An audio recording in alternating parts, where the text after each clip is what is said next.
Have you ever looked at someone, really looked at them, and felt that unsettling tremor of something just off? Like a piece of a puzzle missing, or perhaps a piece that was never meant to be there in the first place? That's how it started for me with a man named Arthur Sterling. He was everything you'd imagine a successful, well-to-do architect to be. Charming, intelligent, impeccably dressed, with a laugh that could fill a room and eyes that held a flicker of something ancient, something sorrowful. We met at a charity gala, one of those glittering affairs where champagne flows as freely as small talk. He was witty, captivating, and by the end of the evening, I found myself drawn into his orbit, a moth to a very particular, very beautiful flame. Our courtship was a whirlwind, a romance plucked straight from the pages of a classic novel. Dinners in dimly lit restaurants, weekends spent exploring antique shops in quaint New England towns, evenings by the fireplace, talking for hours about everything and nothing.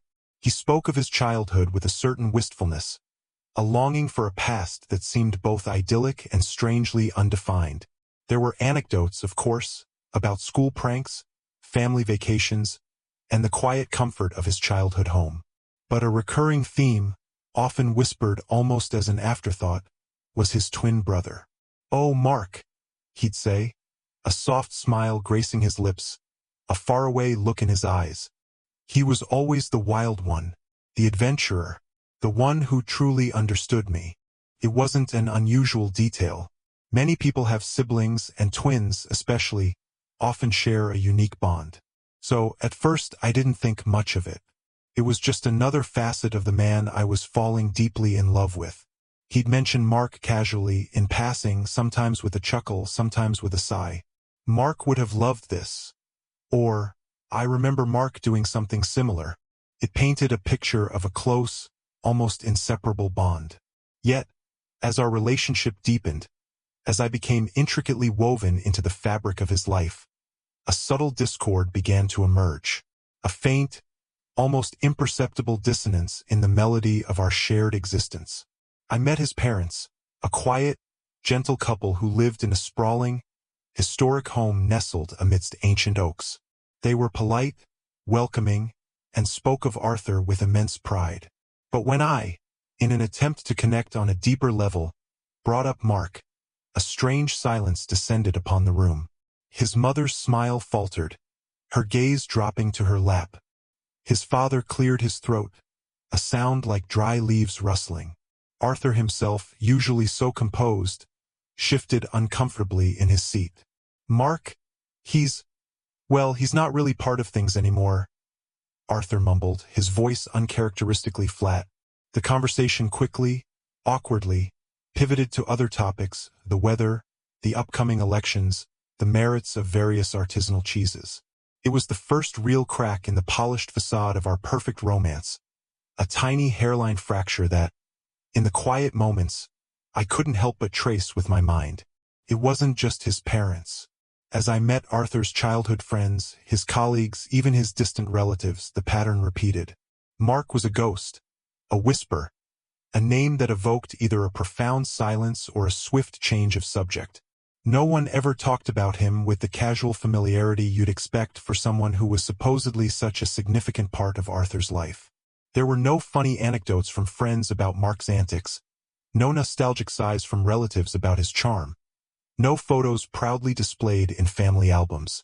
It was as if Mark, the wild one, the adventurer, the twin brother who understood Arthur perfectly, simply didn't exist. I tried to rationalize it. Perhaps he had fallen out with his family. Maybe he was an estranged black sheep. People have complicated family histories, after all. But the complete absence, the almost eerie silence surrounding his name, gnawed at me. It wasn't just a lack of presence. It was an active avoidance, a collective amnesia, carefully curated.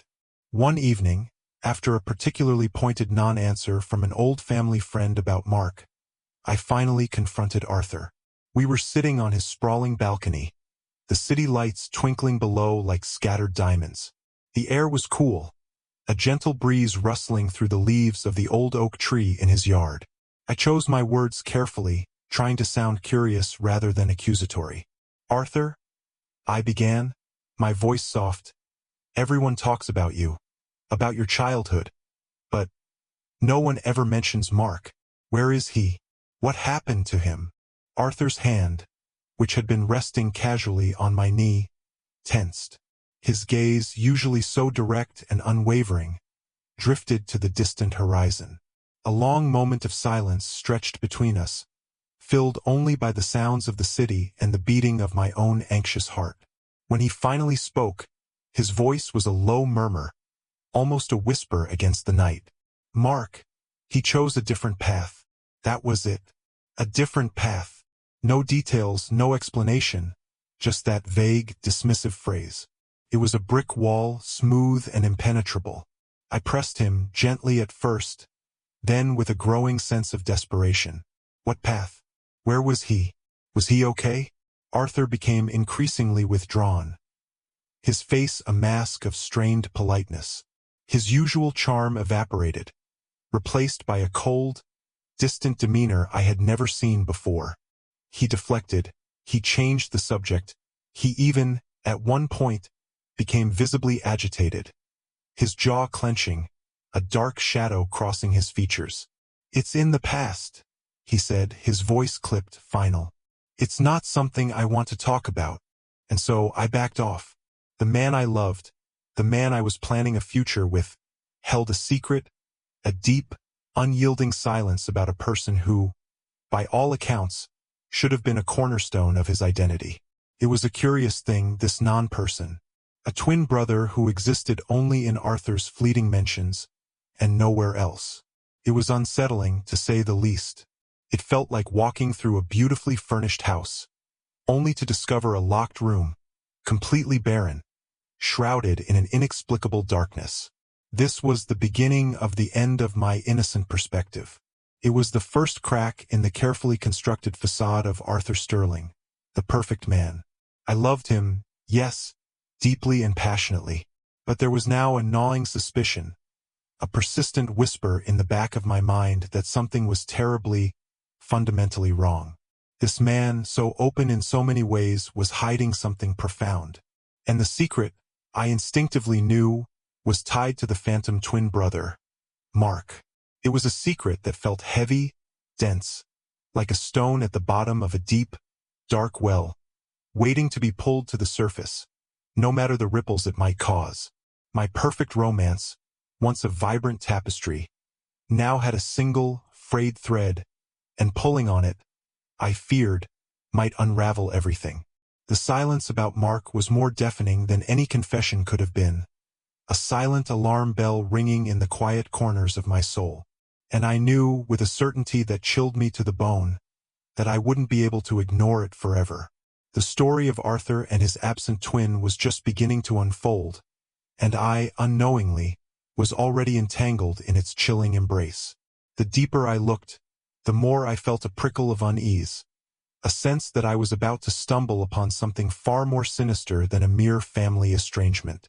The pieces were all there, scattered like crumbs, leading into a dark, unknown path, and I, for better or worse, had already started to follow. The silence surrounding Mark became a suffocating presence in our relationship. It wasn't just a missing piece. It was a gaping hole, a void that seemed to suck the oxygen out of every room we entered. Arthur, once so effusive, became guarded, his charm now laced with an almost imperceptible tension. He'd still smile, still laugh, but his eyes, those ancient, sorrowful eyes, held a new watchfulness, a flicker of something akin to fear whenever the subject of his past, or specifically, his family, even remotely arose. I found myself becoming an unwitting detective, sifting through innocuous conversations, scanning old photographs, searching for any scrap of evidence that Mark had truly existed beyond Arthur's fleeting mentions.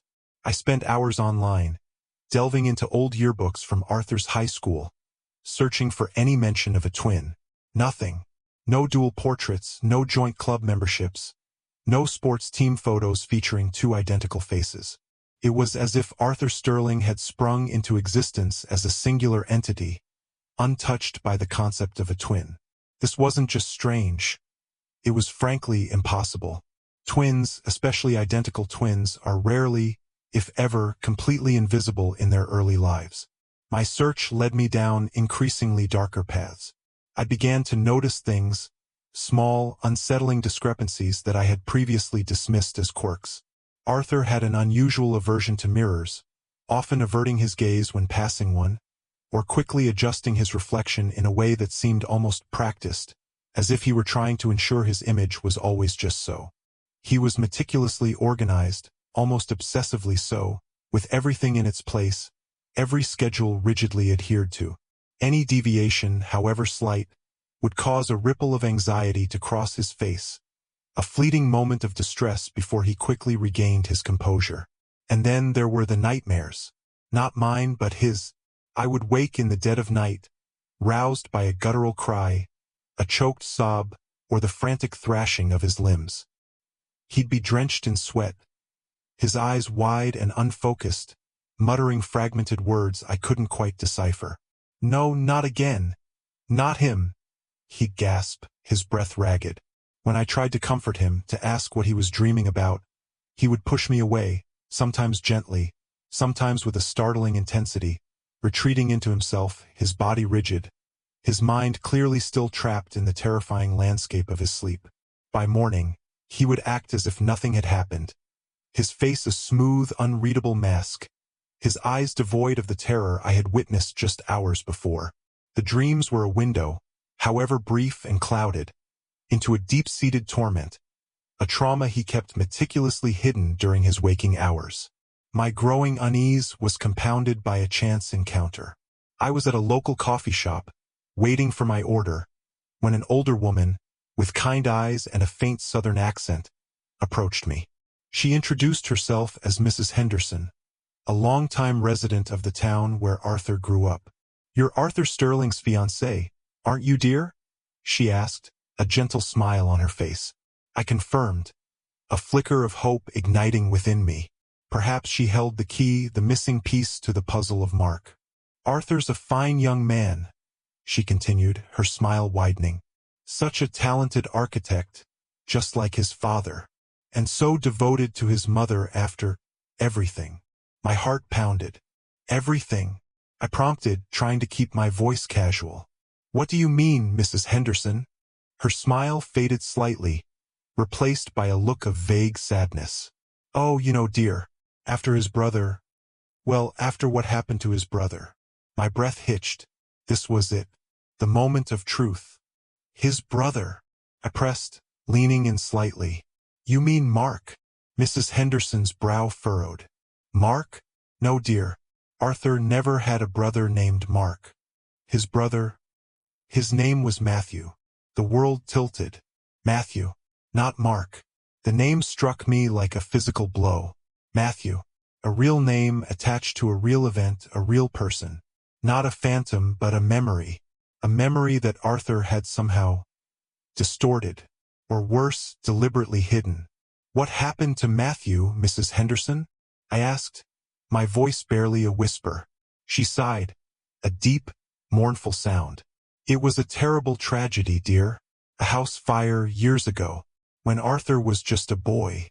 Matthew, he didn't make it out." The air left my lungs in a whoosh. A house fire, a dead brother, not a phantom twin who took a different path, but a tragic, violent end. Arthur's evasiveness, his parents' discomfort, the collective silence. It all began to make a chilling, horrifying kind of sense. He hadn't just not mentioned his twin. He had invented a different one, a fabricated life for a brother who never existed, while the real brother, Matthew, lay buried beneath layers of grief, silence, and, apparently, deception. I left the coffee shop in a daze, the gentle hum of everyday life around me feeling utterly surreal. The beautiful narrative Arthur had spun, the charming, almost whimsical story of his free-spirited twin, crumbled into dust around me, revealing a stark, terrifying truth. He had lied to me, not about something trivial, not about a forgotten birthday or a minor financial indiscretion, but about something fundamental to his past, to his identity. The implications were staggering.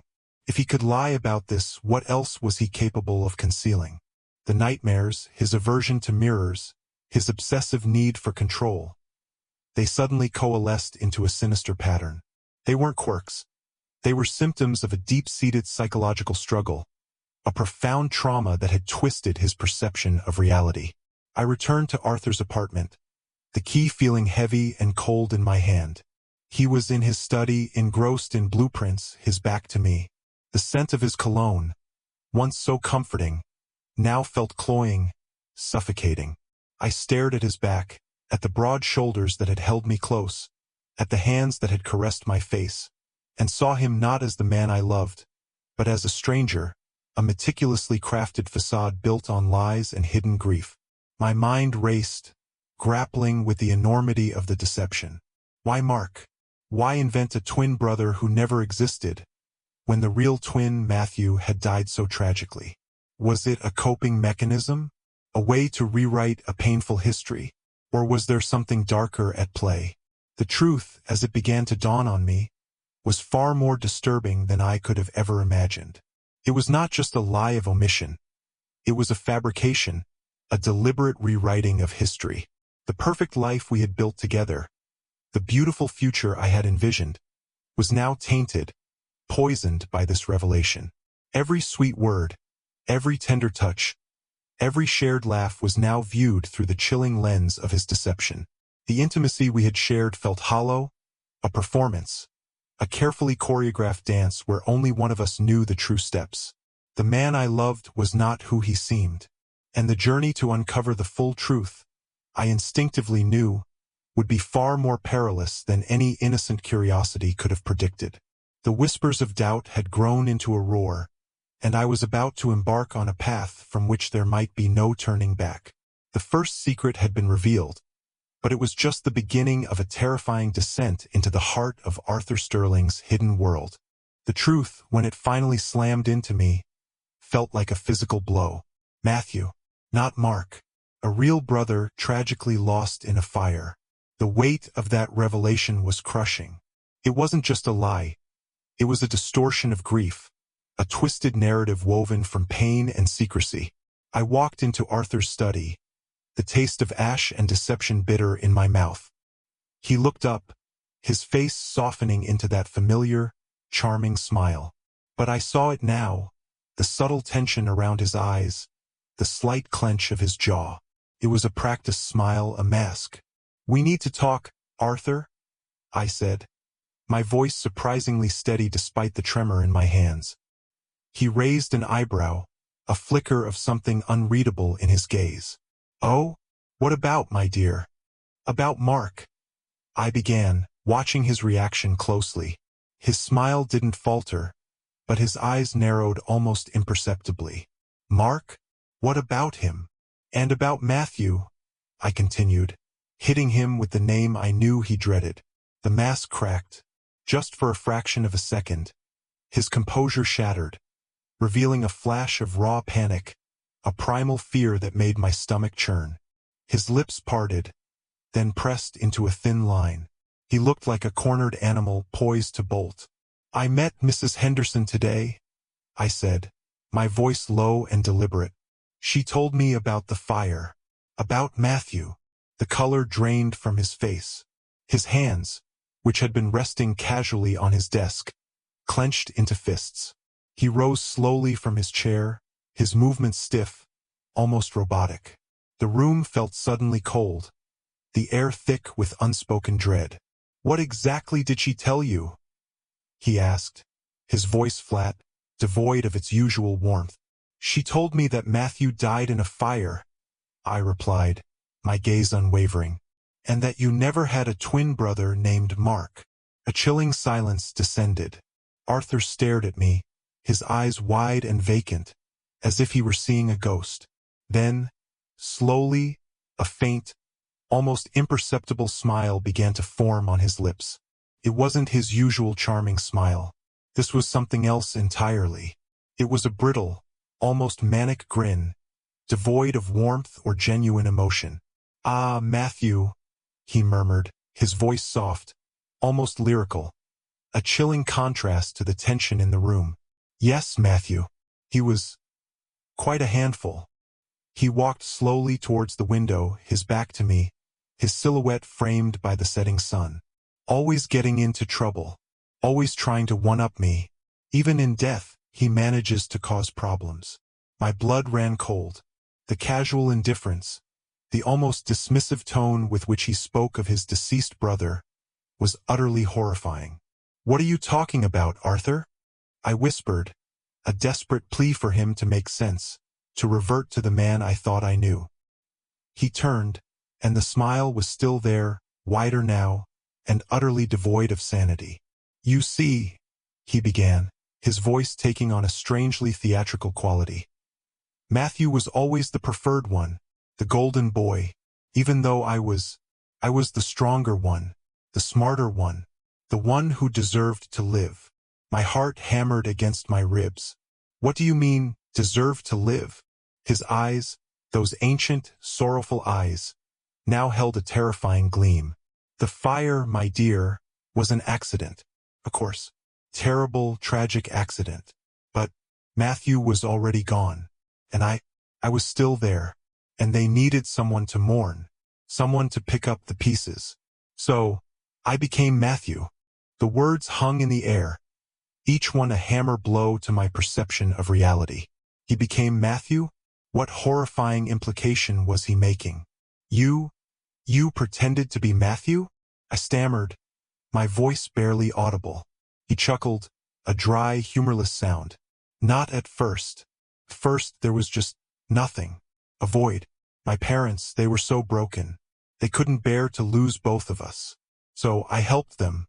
I became what they needed. The good son. The one who survived." His gaze hardened. "But then, as I grew older, I realized the limitations. Matthew was always seen as wild, reckless. I couldn't be him. I couldn't truly be myself.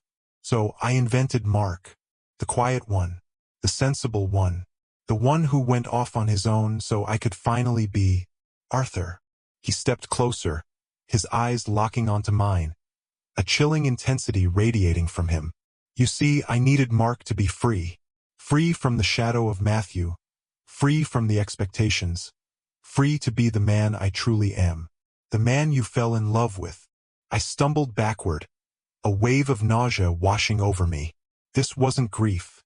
It was a profound, terrifying delusion. He hadn't just invented a twin. He had absorbed the identity of his dead brother and then, in an act of chilling self-creation, invented a new one to justify his own existence. The man I loved was not Arthur Sterling. He was a construct, a shifting identity built on layers of tragedy and deception. "You're telling me you're not Arthur?" I breathed, the realization almost too vast to comprehend. He smiled, a thin, unsettling curve of his lips. "Oh, I am Arthur now. I am the culmination of everything. The survivor. The one who built something from nothing. The one who always wins." His hand reached out, slowly, deliberately, towards my face. I flinched, but he didn't stop, his fingers brushing against my cheek, sending a shiver of revulsion down my spine. "You understand now, don't you?" he whispered, his voice dangerously soft. "The depths I went to, the sacrifices I made, all to be the man I am today. And you are part of that. My beautiful, understanding companion." I knew, in that terrifying moment, that I was trapped. I was not just a witness to his delusion. I was now implicated in it. He saw me as a willing participant, a part of his carefully constructed reality. The truth, in his mind, was not a secret to be revealed, but a narrative to be shared, a truth that bound us together. The man I loved was not only a liar but a profoundly disturbed individual, capable of anything to maintain his intricate web of self-deception. The charming, intelligent Arthur had vanished, replaced by a chillingly composed stranger, his eyes reflecting a deep, unyielding darkness. The climax wasn't a sudden explosion, but a slow, horrifying descent into the abyss of his fractured mind. I had pulled on the thread, and the entire tapestry had unraveled, revealing not just a few loose stitches, but a grotesque, meticulously woven lie that encompassed his entire existence. The question wasn't just what he was hiding, but who he was. And the answer, now staring me in the face, was a chilling, unsettling blank. I was standing before a man who had reinvented himself, not once, but twice, to escape a past too painful to acknowledge, too horrifying to confront. And I, unknowingly, had become a pivotal character in his disturbing play. The air crackled with a dreadful quiet after his confession. His hand, still on my cheek, felt like ice, a testament to the chilling emptiness behind his eyes. My mind raced, trying to process the magnitude of his delusion, the sheer, terrifying audacity of it all. He wasn't just mentally unstable. He was profoundly dangerous, capable of manipulating reality to suit his narrative. The man I loved was gone, replaced by a stranger who had woven a life out of phantom brothers and tragic lies. "Arthur," I began, my voice a thin thread. This is not right. You need help." He chuckled, a dry, humorless sound that sent shivers down my spine. "Help? My dear, I am perfectly fine. I have built a life, a successful career, a beautiful home. And I have you. What more could a man ask for?" He pulled me closer, his grip surprisingly strong. "You understand, don't you? The necessity of it all. The world demands order, and I am simply providing it." It was then I realized the true extent of my predicament. I wasn't just facing a man in denial. I was facing a man who had meticulously constructed his own reality, and anyone who threatened that construct was an enemy.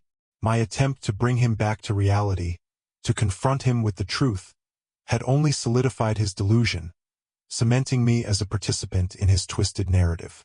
Escape was no longer an option. It was a desperate necessity. But how? He was bigger, stronger, and clearly dangerously unhinged. I had to play along, to feign understanding, to make him believe I accepted his horrific truth. It was the only way to buy myself time, to find an opportunity to break free. "Yes, Arthur?" I said, my voice trembling slightly, but I hoped convincingly. "I understand. It's a lot to take in." He smiled, a flicker of satisfaction in his eyes. "Of course, it's a profound truth, isn't it? The strength of the human spirit, to overcome such adversity, to emerge stronger, reinvented."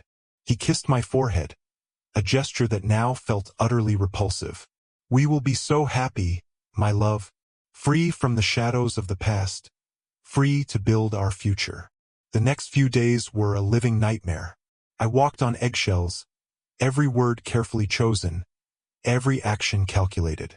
I smiled when he smiled, nodded when he spoke of his fabricated past, and pretended to embrace the chilling reality he had created. Inside, I was a coiled spring, my mind racing, desperate for an exit strategy. He watched me constantly, his gaze possessive, his presence suffocating.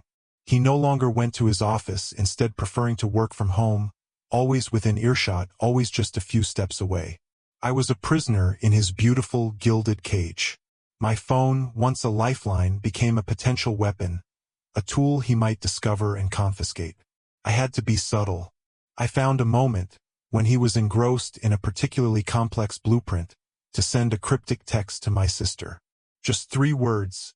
"Something's wrong. Help." I didn't dare elaborate, fearing he might see the message, or worse, see me typing it. It was a shot in the dark, a desperate plea, but it was all I had. The answer came hours later, a single word. "Where?" I knew I couldn't risk a reply that would incriminate me. He was too clever, too observant. So, I typed out another message, my fingers shaking. "Hidden." It was ambiguous, but perhaps, just perhaps, my sister, who knew me better than anyone, would understand. The suspense was unbearable. Each passing minute stretched into an eternity. I feigned a headache, excusing myself to our bedroom, hoping to create some distance, some illusion of privacy. As I lay there, listening to the rhythmic tapping of his keyboard from the study, a terrifying thought struck me. What if he decided to silence me? What if I knew too much? The casual way he spoke of Matthew's death, the chilling indifference, painted a picture of a man capable of anything. Then, a subtle sound from downstairs. A faint creak, a muffled whisper. My heart leaped. Was it my sister? Had she understood? I crept to the bedroom door, straining to hear. More sounds, hushed voices. Then, the unmistakable voice of my sister, clear and strong, cutting through the silence. "Arthur, we need to talk." A moment of stunned silence, then Arthur's voice. A tight, controlled anger replacing his usual calm. "How did you get in here?" The confrontation, when it came, was swift and brutal. My sister, accompanied by 2 police officers, had arrived.